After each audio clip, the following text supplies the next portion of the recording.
Well, as we learned, the Obama administration was selling Americans a very different version of ISIS than the actual reality of the situation.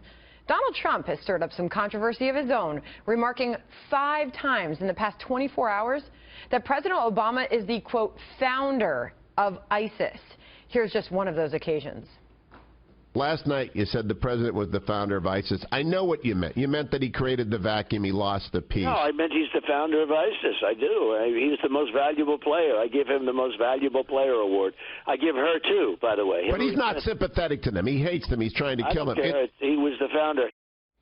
All right, Democrats were quick to pounce on those comments as inappropriate, but can they really claim the moral high ground when they have made equally inflammatory comments in the past towards their political opponents, including Mr. Trump?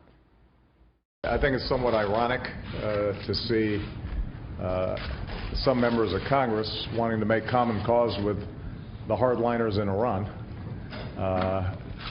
It's an unusual coalition. I think the kinds of rhetoric that we've heard too often from Mr. Trump and others is ultimately helping to do ISIL's work. He is becoming ISIS's best recruiter.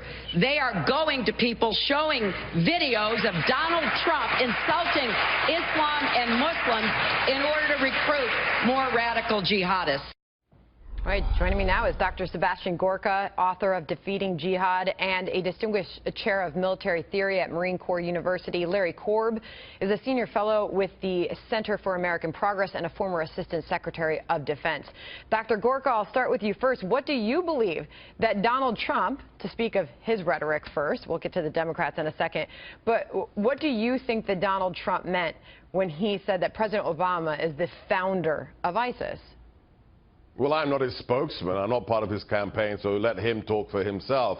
But if he means that the Obama administration and Hillary Clinton facilitated the growth of ISIS into the most powerful jihadi insurgency the world has ever seen, he is absolutely right. Let's just look at the facts. In 2008, when this senator from Illinois became the president and afterwards appointed Hillary as his secretary in state, at that moment in time, ISIS didn't exist. Al-Qaeda in Iraq, the forerunner of ISIS, was one regional franchise inside Iraq. When we withdrew our troops, when we started to cook the books on intelligence, as you hear from the CENTCOM analysts, then we facilitated the rise of ISIS. With these false red lines in Syria that meant nothing, all the things were put in place by this administration to help this former Al-Qaeda franchise become a trans-regional insurgency with more than 80,000 fighters today. That's fact. All right, well, Larry, the media is really running with this. I mean, Donald Trump has had many occasions to either clarify that statement, but he's doubled, tripled, quadrupled down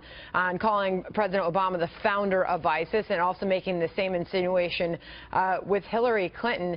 But they've started to use words like Donald Trump said that the president created ISIS. He didn't say that.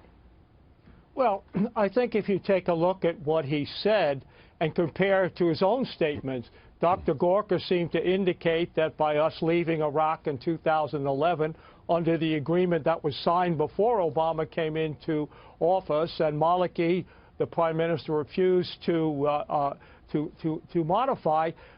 Trump said we should leave in 2007. He also said we should leave in 2008. He said it again in 2011. So if that's what he's blaming ISIS, and if you go back to how did ISIS start, Zarqawi, who was really the founder of ISIS, was a nobody till Colin Powell went before the United Nations and glorified him and said he was associated with Saddam. So what's your point? Are you saying but let's go back to the rhetoric that's being used, because the left is on the attack on Donald Trump for saying such a thing. Dr. Gorka made the case for why he could mean it the way he did. He explains it, but then you have the use of the same rhetoric on the left. Hillary Clinton, in addition to what you just heard from President Obama, Hillary Clinton at the Democratic debate in December said he is becoming ISIS's best recruiter.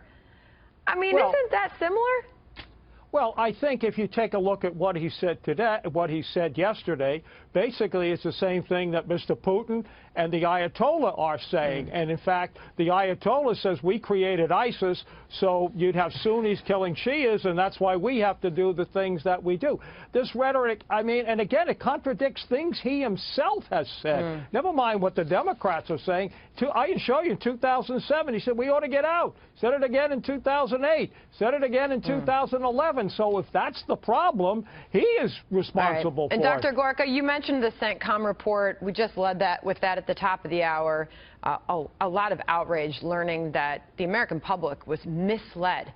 The intelligence, the books were cooked, and we weren't really told the situation that was happening. Yeah, it's outrageous. We didn't even have that during the Vietnam War. And I find it just as stunning that Mr. Korb, who engineered our withdrawal from Beirut, which sent the wrong message to the jihadis in the 80s. Oh, I'm glad that Reagan did, let me tell you that. Worked in a Reagan administration and is now attacking Colin Powell. Really, where's the integrity in Washington? How about talking about the facts on the ground, please, Mr. Korb?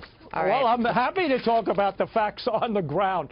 Zarqawi was nobody. Read what Colin Powell said before the UN. He claimed he was in league with Saddam, which he was not. Saddam was trying to kill him. We've got to leave it there. Thanks to both of you for joining us, Dr. Gorka and Larry Korb.